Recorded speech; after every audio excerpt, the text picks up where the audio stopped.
Howdy Commanders, Echo here. Today we're going to be taking a quick look at the original fire-spamming menace, the Tier 6 Premium U.S. Cruiser, the Daka-daklanta. This being the Black Friday week of the birthday celebration update, lots of people are picking this up in the store. They've also been getting it out of the Black Friday crate from this week's special mission, and there's also a Black Friday crate available in the birthday bureau. So this ship has been out there quite a bit. Additionally, last update cycle, they added the Atlanta to the store for 500,000 global or green XP. The ship's been floating around for most of the game's life, and now it's making kind of a resurgence with all of these new ways to get it. So I thought, what better time than to give this ship a quick look. This won't be like our on and off the paper where we go really in depth on all the stats and everything that's kind of presented to you and slightly hidden and obscure. We're just going to be talking a couple quick bullet points, and then we'll take a quick look at some gameplay footage. As I mentioned, the Atlanta is the OG fire spamming menace.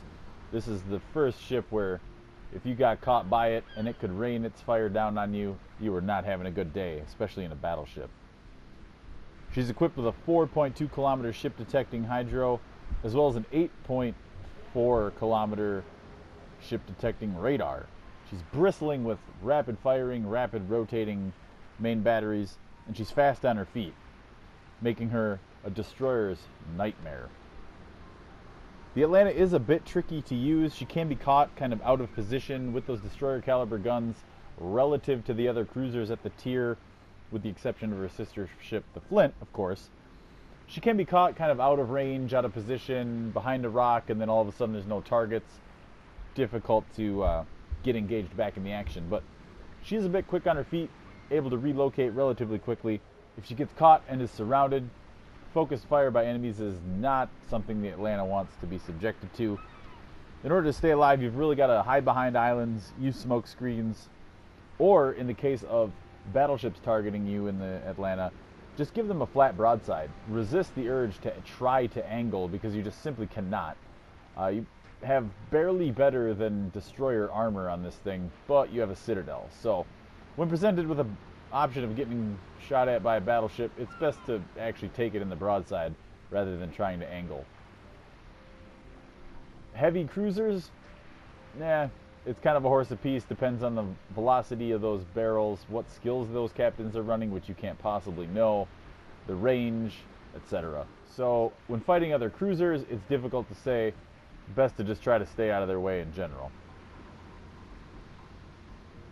Offensively, it's best to begin with the Atlanta's HE when shooting at targets, and then once the damage starts to drop off, I mean, you've saturated the superstructure and or you've got a couple fires to stick, it's best to switch targets. Because of her rapid rotating turrets, it's very easy to switch targets.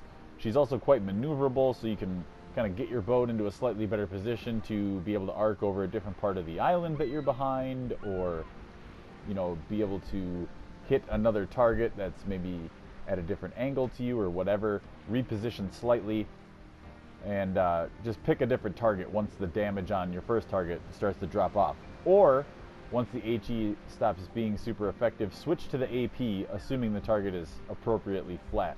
And even upper hull / superstructure AP damage is pretty effective with this ship, even at targets that are relatively well angled. Don't sleep on the AP on this at all. Just think of the AP output of like a Benson or a Fletcher, and it's pretty close to that. One of people's main complaints with the Atlanta is just being able to hit things. They say, oh, the guns are too floaty. I can't manage to hit anything. It's very, very difficult. I never hit anything, so I don't really take this boat out too much. I don't really enjoy it. This is a very valid complaint. The shell flight times are, quite frankly, absurd in some cases. But we're going to be taking a look during the gameplay of a bit of a technique that is really only applicable on the Atlanta, to a slightly lesser extent on the Flint, because the Flint does lose 2 turrets. But on the Atlanta in particular, because of the nature of her main batteries, there's a specific firing and aiming technique that you can use to increase the number of main battery hits that you're getting. And we'll be taking a closer look at that in the gameplay footage. One last thing I wanted to mention about the Atlanta before we get to that gameplay footage is that she's a great AI credit grinder. Let's say you're in a position where you just need a couple 100,000 more credits, and maybe you've had a bad run of standard mode for the day, or you're really pressed for time and you've just got to grind this silver out or whatever. Or you're in kind of a just like turn your brain off, don't really want the stress and demanding nature of standard mode, or heaven forbid ranked mode. You really shouldn't be playing ranked for silver grinding. But let's say you're in that position and you're just like, I want to make a little silver pretty quick, low stress. The Atlanta is the queen, if you will, of AI credit grinding. You can average, without boosters, 1 million credits an hour, or around 100,000 credits per game. If you've just got, hey, I got to get a couple hundred more thousand to get this module or B hull or whatever, quickly fire up an AI game in the Atlanta, boom, you're done. Now you've got your module and I can slap it on this other ship, take that other ship out into standard, and have a much more enjoyable time. So let's take a quick look at the commander build. I'm running a 15 Legend 2 Scott with a 15 Legend 2 Mikawa and 15 Legend 2 Kuznetsov as inspirations. In slot 1, I'm running Beyond Range. I know it's a bit of a abnormal build for most people's Atlantas. A lot of people run Burn It Down XXL. But in the gameplay footage you're about to see, you'll see why I'm choosing Beyond Range and stacking that with a Kuznetsov for maximum range build on an Atlanta. Slot 2, we're running Igniter for the fire chance. Slot 3, in the gameplay footage you're about to see, we'll be running Armed and Ready, which is also how I would run it in standard mode. The game we're going to play is an AI. If you're going for peak maximum AI credit earning potential, I would suggest flipping to Punch Through. However, in standard mode and in the game you're about to see, I'd go with Armed Ready. I'm picking Armed and Ready in this, even though it is AI, just to give you a little closer of a flavor of what it would feel like and look like in a standard mode game. Punch Through I don't think is really worthwhile on the Atlanta. In standard, sure, you get a little bit better AP shell performance, but I don't think the difference, just due to that smaller caliber, destroyer caliber guns, I don't think the difference is enough of a difference to justify foregoing Armed and Ready with that incoming fire dispersion and that targeted indicator. The Atlanta is already a difficult ship to stay alive in, and having the benefits of Armed and Ready, in my opinion, on this ship in particular, vastly outweighs the benefits of Punch Through. Slot 4, we're going with Fixated to stack with Scott Space Trait for even better accuracy. And in the Legendary slot, we're running Refill Station only because this is AI. If it were a standard mode game, you would run fully packed to get an extra charge of that sonar and the radar. As for the ship build, you got 3 slots on the Atlanta. Running aiming systems in slot 1, mainly for the main battery dispersion, although the torp traverse speed does help because the ship has torps. Slot 2, I'm running propulsion mod. The ship likes to abuse edges of islands, corners, in and out of a smoke, you want to be able to stop or get out of a smoke screen quickly, things like that. So propulsion mod on this ship, it's already got a decently quick and snappy rudder shift, so I feel propulsion mod is the better choice on this ship. And lastly, concealment systems. It's the only way to go on basically any boat that can equip it, in my opinion, and in this ship in particular, you definitely want that reduced concealment and the incoming fire dispersion to make you more survivable. So as we're getting into the game here, talk quickly about some of the more pertinent stats to my build. My main batteries have a range of 13.9 kilometers, and my concealment is 9.7.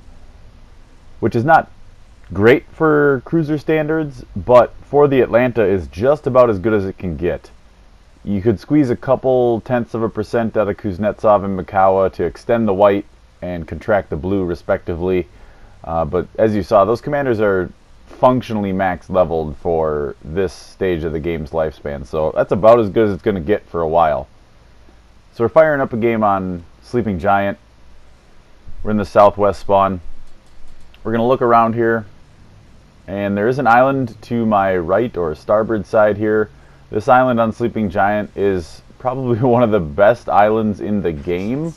There is also one on the mirror side, very similarly shaped, on the north spawn. So if you get this kind of center or west spawn on Sleeping Giant and you're in any kind of ship that wants to abuse cover, I would suggest heading for this. You know, battleships, high arcing cruisers, etc.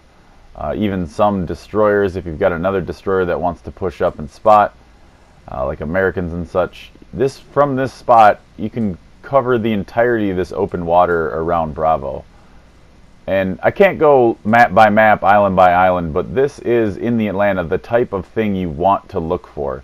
Something that's just a little bit taller than your ship, that offers you a good field of fire beyond it, something that's useful to provide overwatch on, and then just park behind it, set up shop, drop anchor, and provide overwatch.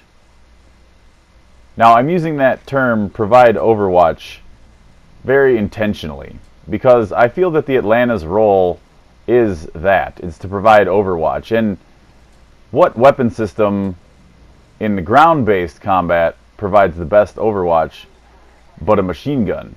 The Atlanta is the machine gun of World of Warships Legends. And I think at max range, with this range build, that should be how you focus on using it. You saw there, I'm not double clutching or double tapping the right trigger. I'm holding it. Now, this is pretty much the only ship in the game I would suggest doing this with. All other ships I would suggest double clutching or double tapping the right trigger. But you can see here on this Akatsuki, a destroyer that's, you know, you can tell by his funnels, moving at pretty fast speed, landed a bunch of shells on him.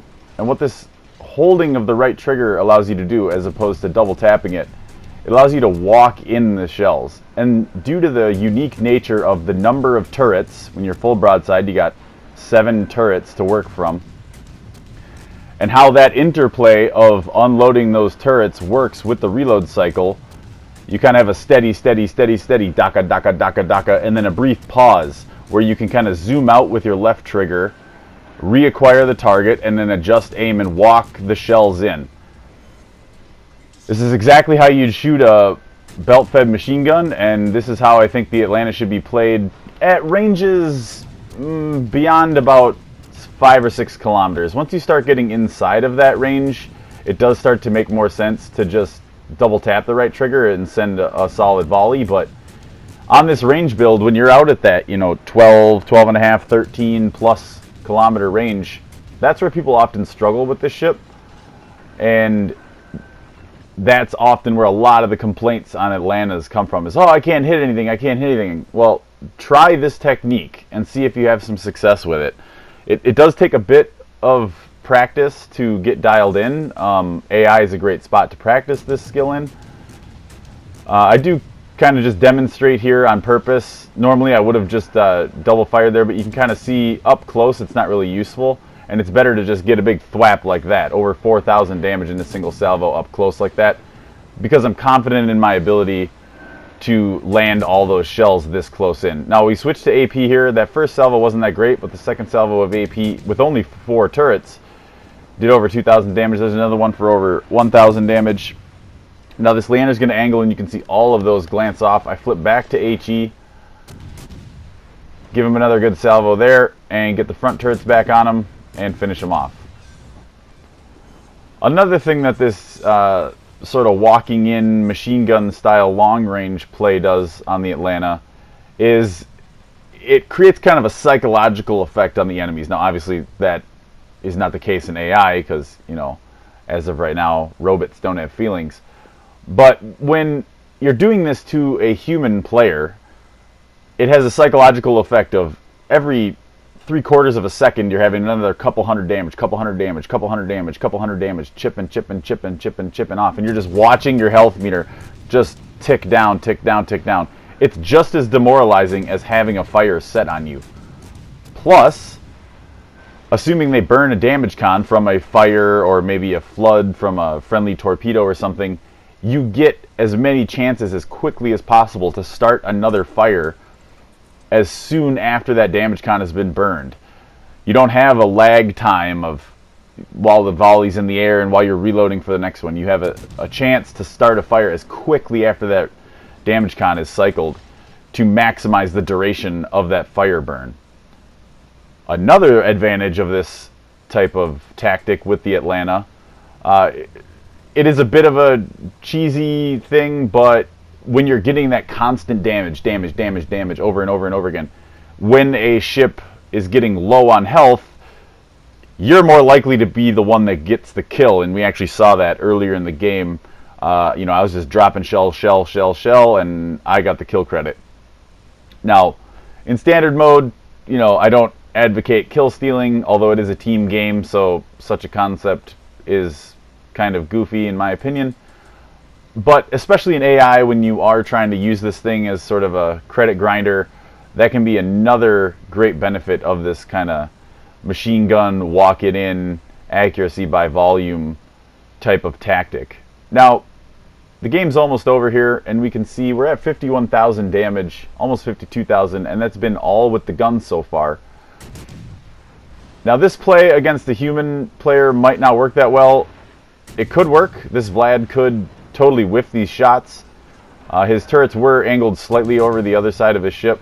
But we're going to see another great thing about the Atlanta, particularly in AI, but also in standard, is that people often forget that this thing has torps. They're so used to American cruisers at higher tiers not having torps that you can land 4 monster angry fish on a Vlad and turn it into another coral reef around the seas of Sleeping Giant. So there's a quick guide to the Atlanta. I hope you all enjoyed it and hope you got something out of it. I know a lot of people have been picking this ship up lately, and hopefully this helps you get it dialed in. What are your thoughts? How are you playing in Atlanta? How are you enjoying it? Did you just get it recently, or if you had it for a long time, did you pick it up during the campaign reward or maybe last Black Friday? Thanks an awful lot for watching. I really appreciate it. And as always, stay salty, Commanders.